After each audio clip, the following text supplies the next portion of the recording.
कहानी की शुरुआत में हमें दिखता है कि कुछ टीनेजर्स एक गेमिंग टूर्नामेंट में हिस्सा लेने के लिए इकट्ठा हुए हैं, जहां जीतने वाले को 10 ग्रैंड मिलते हैं। गेम का एकमात्र मकसद है कि दूसरे प्लेयर्स को मारना और ज्यादा से ज्यादा पॉइंट्स पाना है। गेम शुरू होने के बाद दो प्लेयर्स एक एक करके बाकी सभी प्लेयर्स को मारना शुरू कर देते हैं, जिससे उन्हें बहुत सारे पॉइंट्स मिलते हैं। उनमें से एक नई लड़की जो अभी सिखाऊ है, जबकि दूसरा एक प्रो प्लेयर है जिसने गेमिंग की दुनिया में कई अवार्ड्स जीते हैं।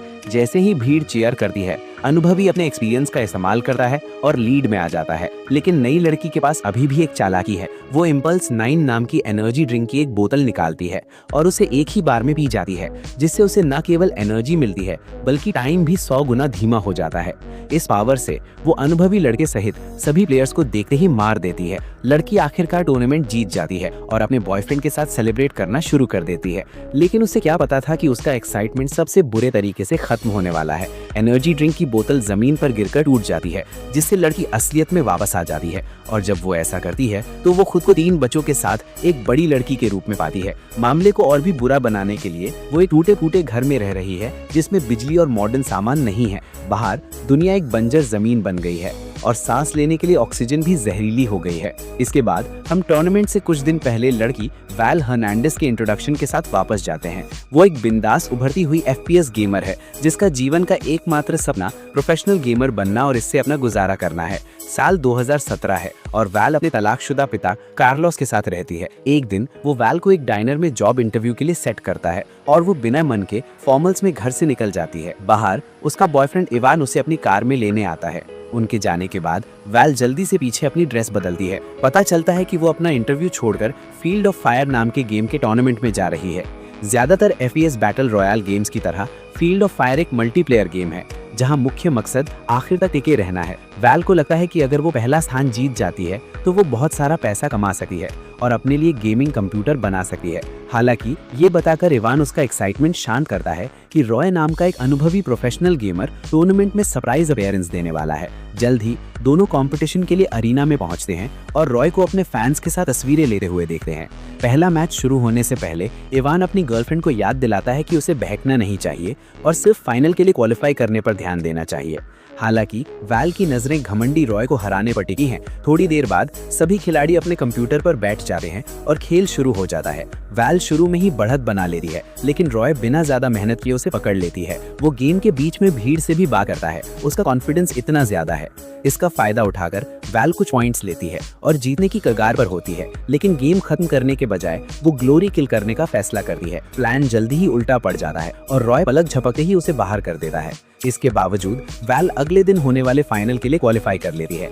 जैसे ही कपल अरीना से निकलता है, रॉय बाहर आता है और वैल का मजाक उड़ाता है और फिर अपने फैंस के साथ सेल्फी लेने लगता है। और जब इवान अपनी कार लेने जा रहा है तो कोजिमा नाम का एक आदमी वैल के पास आता है और बताता है कि उसे जीतने का राज पता है। वैल इस अजीब कमेंट से हैरान रह जाती है, लेकिन इससे पहले कि वो कुछ कह पाती, कोजिमा उसे अपना बिजनेस कार्ड देता है और चला जाता है।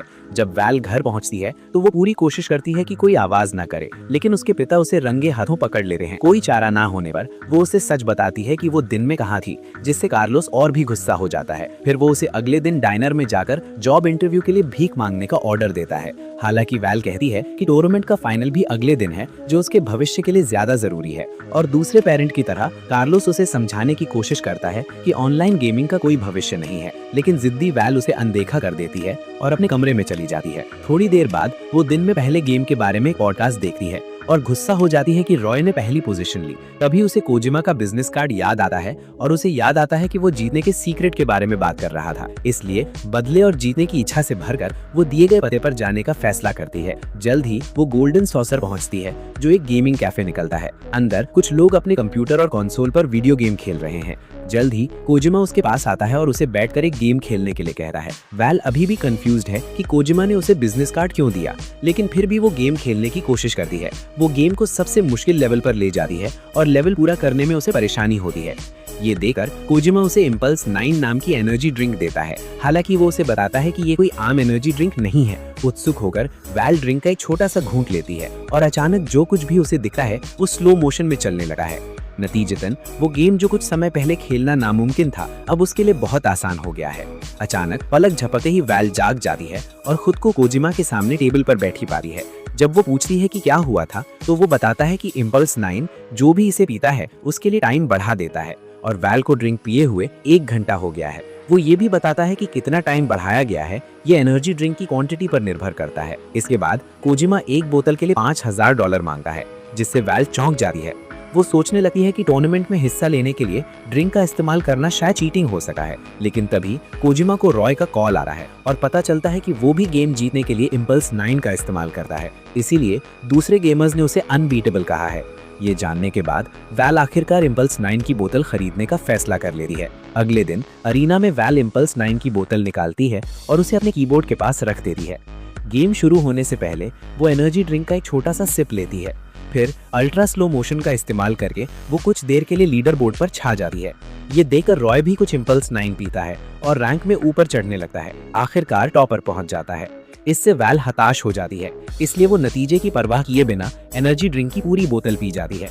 नतीजतन वैल का समय बहुत धीरे बीता है और वो इसका पूरा फायदा उठाती है। आखिरकार वो रॉय के अवतार को मार देती है और पूरा टूर्नामेंट जीत जाती है। भीड़ पागल हो जाती है और हर कोई उसके साथ साथ इवान के लिए भी चीयर करता है। जैसे ही कपल किस करता है, एनर्जी की बोतल जमीन पर गिरकर टूट जाती है। अचानक वैल असलियत में वापस आ जाती है और खुद को एक टूटे फूटे घर में कुर्सी पर बैठी पाती है।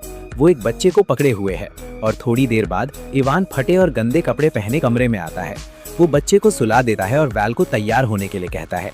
वैल बहुत कंफ्यूज हो जाती है और अपना बड़ा शरीर और हाथ में शादी की अंगूठी देकर हाइपर वेंटिलेट होने लगती है। वो थोड़ी राहत के लिए नीचे भागती है, लेकिन उसे ये देखकर हैरानी होती है कि 2 और बच्चे उसे मम्मी कहकर बुलाते हैं। अचानक वैल को शॉक में उल्टी आ जाती है और घर से बाहर भाग जाती है। वो देखती है कि आस पड़ोस पूरी तरह से अस्त व्यस्त है, क्योंकि लोग टेंट में रहते हैं और पब्लिक बाथरूम खुले में है।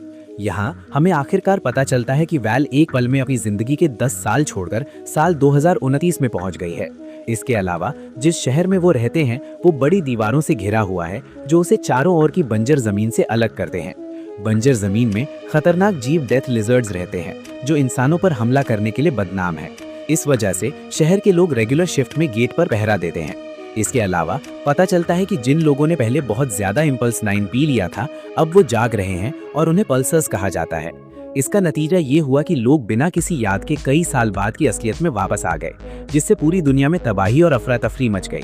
हालांकि ये जानने का कोई सही तरीका नहीं है कि कोई पल्सर है या नहीं, जब तक कि वो अभी के समय में वापस ना आ जाए। इसके अलावा क्योंकि तबाही पल्सर्स की वजह से हुई थी, इसलिए ज्यादातर लोग उनसे नफरत करते हैं और उन्हें दीवारों की सुरक्षा के अंदर शायद ही कभी रहने देते हैं। पता चलता है कि शहर में डिप्टी डैन नाम का एक आदमी है। पल्सर जैसा होने से बचने के लिए वैल ये बात छुपाती है कि उसने भी इम्पल्स 9 लिया था। बाद में घर में वैल ये समझने की कोशिश करती है कि क्या हो रहा है। फिर उसे अपने पिता कार्लोस की याद आती है और वो उनसे आखिरी मुलाकात याद करने की कोशिश करती है। हालांकि जब वो अपना सिर घुमाती है तो वैल को अपने पिता की राख के साथ एक कलश दिखाई देता है। इससे वो टूट जाती है और वो जोर जोर से रोने लगती है। थोड़ी देर बाद डिप्टी डैन वैल को लैट्रिन ड्यूटी के लिए बुलाता है। वो शुरू में मना कर देती है, लेकिन डैन उसे याद दिलाता है कि वो एक सैनिटेशन कमिश्नर है और उसे ये काम करना होगा। नतीजतन उसे कई घंटों तक गंदे लैट्रिन साफ करने पड़ते हैं। कई दिन बीत जाते हैं और वैल तबाही वाले मोहल्ले के तौर तरीकों की आदत पड़ जाती है। एक दिन वो बच्चों को स्कूल से लाती है, जहां उसकी बेटी सोफिया उसे अपनी एक ड्राइंग देती है और कहती है कि वो उसकी हीरो है। हालांकि वैल बहुत थकी हुई थी और उसे छोटी लड़की की कोशिशें पसंद नहीं आती।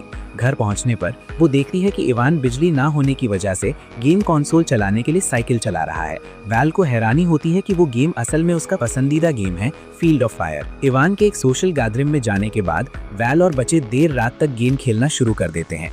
घंटे बीत जाते हैं और अचानक इवान अंदर भागता है। ये साफ है कि वो डरा हुआ है और वैल को बताता है कि उसकी गार्ड ड्यूटी शिफ्ट छूट गई है। नतीजतन डैन, जो अंदर आने के लिए गेट पर जोर जोर से दस्तक दे रहा था, डेथ लिजर्ड्स ने उसे मार दिया। बिना समय गवाए दोनों उस जगह पहुंचते हैं जहां डैन की सदमे में पत्नी वैल से बहुत गुस्से में है। गिल्ट से भरी वैल घर जाने की कोशिश करती है, लेकिन इवान कहता है कि उसे अभी भी अपनी गार्ड ड्यूटी शिफ्ट पूरी करनी है। बिना मन के वो मान जाती है। उसकी शिफ्ट खत्म होने के बाद वैल बहुत दर्द में घर लौटती है। वो इवान को अपनी फीलिंग्स बताती है, जो सोने से पहले उसे दिलासा देता है और भरोसा दिलाता है। ये सोचकर कि नई दुनिया में उसकी कोई जगह नहीं है, वैल सब कुछ पीछे छोड़कर बंजर जमीन पर घूमने का फैसला करती है। नतीजतन वो इवान को एक लेटर लिखती है, जिसमें वो मानती है कि वो असल में एक पल्सर है। अगली सुबह वैल अपने मोहल्ले से इस इरादे से निकलती है कि वो कभी वापस नहीं आएगी, जबकि इवान लेटर पढ़ता है और उसे यकीन नहीं होता। अगले सीन में वैल बंजर जमीन पर चलती रहती है और जल्द ही एक खाली बिल्डिंग के पास पहुंचती है। पता चलता है कि वो टूटी फूटी बिल्डिंग असल में कोजिमा का कैफे है, द गोल्डन सॉसर। वैल हिचकिचाते हुए गेमिंग कैफे में अंदर जाती है और थोड़ी देर इधर उधर देखती है।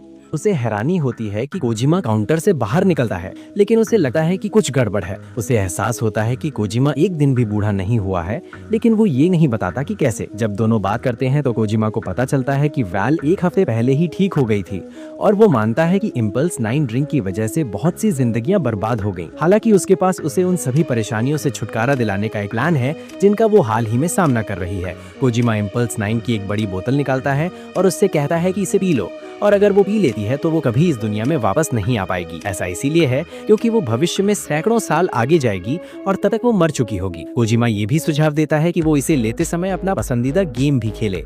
वैल को ये आइडिया पसंद आता है और वो फील्ड ऑफ फायर खेलने के लिए बैठ जाती है। लेकिन जब वो इम्पल्स 9 की बोतल लेने के लिए आगे झुकती है तो उसे अपनी बेटी की बनाई ड्राइंग मिलती है और वो इमोशनल हो जाती है। फिर वैल पुरानी यादों में खो जाती है और अपने बच्चों और इवॉन के साथ बिताए सभी अच्छे पलों को याद करती है।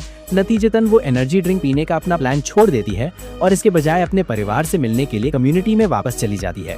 गेट पर गुस्से में इवॉन गार्ड ड्यूटी पर है और वो अपनी पत्नी को अंदर आने से मना कर देता है क्योंकि उसने सबके भरोसे को तोड़ा है। वैल हर चीज के लिए माफी मांगता है और वादा करता है कि वो फिर से शुरू करेगी और सब कुछ ठीक कर देगी। तभी अचानक उन दोनों को दूर से गोलियों की आवाज सुनाई देती है और उन्हें एहसास होता है कि ये डेथ लिजर्ड्स हैं जो उनकी कम्युनिटी की तरफ आ रही हैं। फिर पता चलता है कि डेथ लिजर्ड्स नॉर्मल लोगों का एक ग्रुप है जो आदमखोर हैं और बंजर जमीन में दूसरों का शिकार करते हैं। इसीलिए इवॉन वैल को अंदर आने देता है और अलार्म बज जाते हैं जिससे सब घबरा जाते हैं। एक औरत वैल को बताती है कि सब लोग खाई में जा रहे हैं क्योंकि कोई भी हमलावरों से लड़ने के लिए तैयार नहीं है। ये सुनकर उसके दिमाग में एक आइडिया आता है क्योंकि कम्युनिटी में हर कोई उसके साथ धोखा महसूस करता है, इसीलिए वो उनका भरोसा जीतने का प्लान बनाती है। इसीलिए वो अपने पति से कहती है कि वो यहीं रहेगी और जब तक हो सके घुसपैठियों को रोके रखेगी। इवॉन उसके बिना जाने से दुखी होता है, लेकिन जब वैल उसे अपने बच्चों के लिए जाने के लिए कहती है तो वो मान जाता है। थोड़ी देर बाद वैल पहले रखी बड़ी इम्पल्स 9 बोतल निकालता है और लड़ाई के लिए तैयार हो जाता है।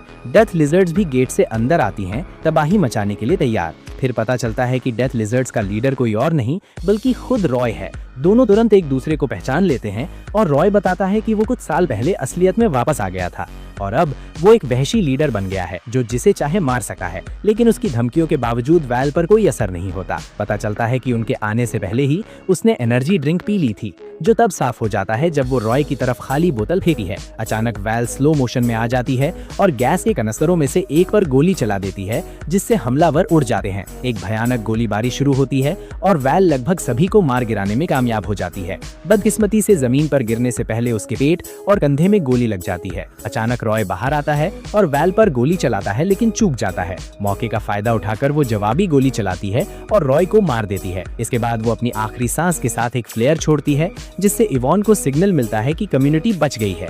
मूवी तब खत्म होती है जब इवॉन चमकदार लाल फ्लेयर को देखता है जबकि वैल धीरे धीरे मर जाती है। अगर आपको ये वीडियो पसंद आया तो सब्सक्राइब करना ना भूलें क्योंकि सब्सक्राइब करके आपने मुझे बेहतर वीडियो बनाने में सपोर्ट किया है। मिलते हैं अगले वीडियो में। धन्यवाद।